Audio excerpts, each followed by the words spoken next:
Hello everyone, welcome back to my channel. If you're new here, hi, my name is Jasmine. I'm an international medical graduate and I graduated in 2023. I went to University of the Philippines College of Medicine and now I am applying for residency here in the United States. And so I am patiently waiting for interviews to come in. They're supposed to be coming in starting next Tuesday, October 29th.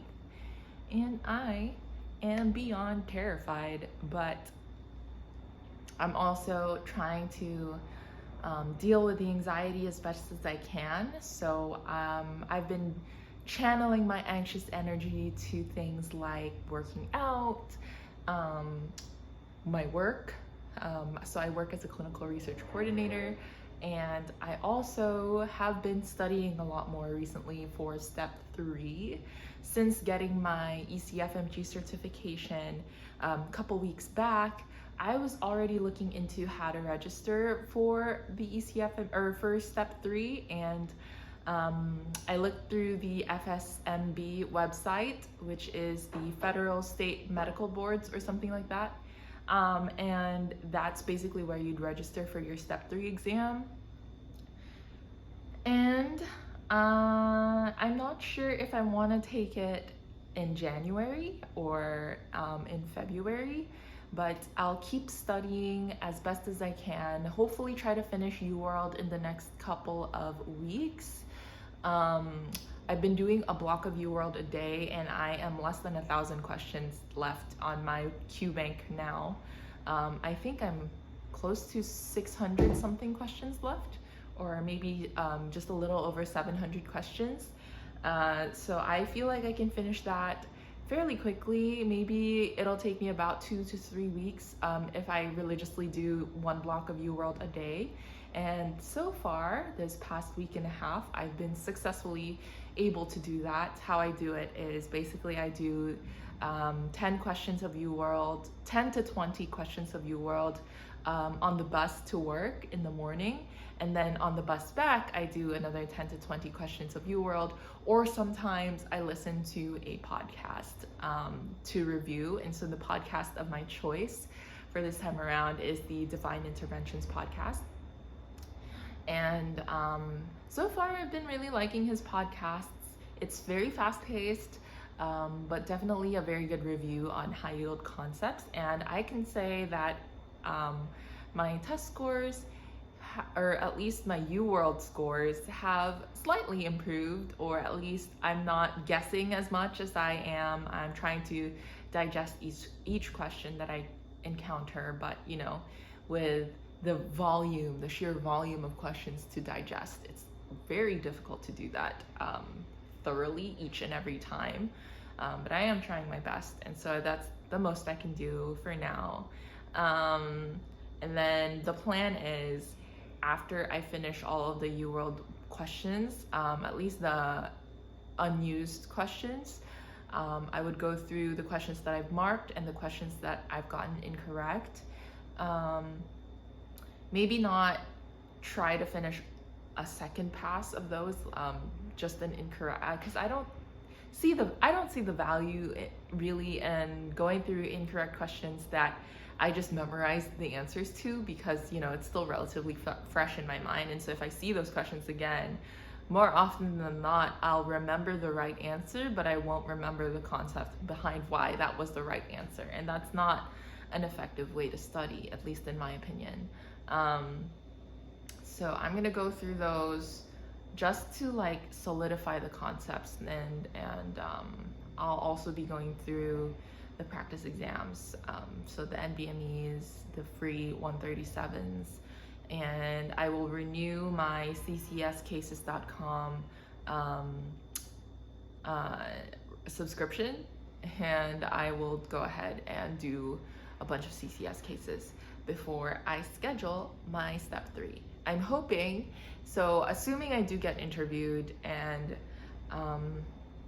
fingers crossed that I get ranked and match into one program. I just need one program to rank and match me. So assuming that does happen, um, that would mean that by July 1st, I'd be starting officially my residency position. Um, and so the goal is to have taken and passed step 3 before July. So regardless of whether I get interviews or regardless of whether I get matched come March, the goal is still to get step 3 out of the way before July 1st. And so part of the reason why that's my goal is so that I don't have to worry about step 3 anymore, regardless of whether I get in this cycle or not. And that's really the most important thing to me, with regards to when I should be taking step 3, is that I don't want to be thinking about it anymore. I feel like it just takes up so much space in my mental real estate that I don't want to keep having space for it anymore, because I want to move on to better things and having other things occupy my mind, like, I don't know, research projects. That's not to say that like if you're studying for the steps that you shouldn't also be trying to do other things on the side, like say a research project. If you have the mental bandwidth to do that, please do that. So I am trying. It's just that it just makes it that much harder that I have this big ass test looming in the back of my mind always. And so I want to be able to give more of my mental capacity to focus on other things. So that's like my main driving force for wanting to get this exam out of the way quickly. The bonus would just be that I had passed this exam, and that recruiters or people who review my application, hopefully, in the future, again, if I don't get in the cycle, they'll see that, hey, this person passed their USMLE step 3. Yay, we don't have to worry about them failing it while they're doing residency here. So yeah, I think that's kind of the logic behind why it's recommended for IMGs to take step 3 even prior to applying to residency.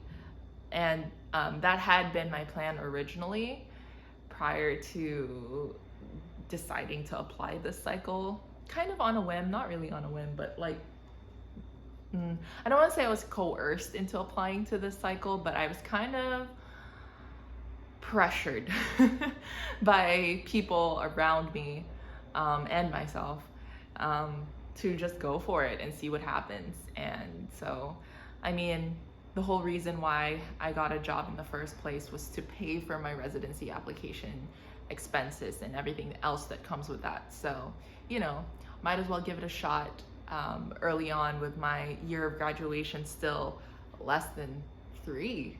Yeah, because I graduated in 2023. So like, yeah, I don't know what else to say. Today I've been doing work from home, and so I've just been catching up with some chores. I've also I just got off a Zoom meeting from a coworker, and yeah, I think the plan today is just to mostly relax. We are hosting an event later this afternoon with the organization that I'm a part of. It's called Council of Young Filipino or Filipinx Americans in Medicine. And what we're doing tonight is we are going through a skills workshop. So the skills we're trying to train or impart into our audience is a interview skills, basically learning how to give a spiel for yourself in interviews and answering the most common interview question, which is, tell me about yourself. And I do need to practice my spiel for that, for residency interviews, assuming I get residency interviews, as well as for tonight, because we're also going to be, as part of the people who are leading this event, we are going to we're going to give a demonstration for, you know, what we would answer if we were asked this question, tell me about yourself. So yeah.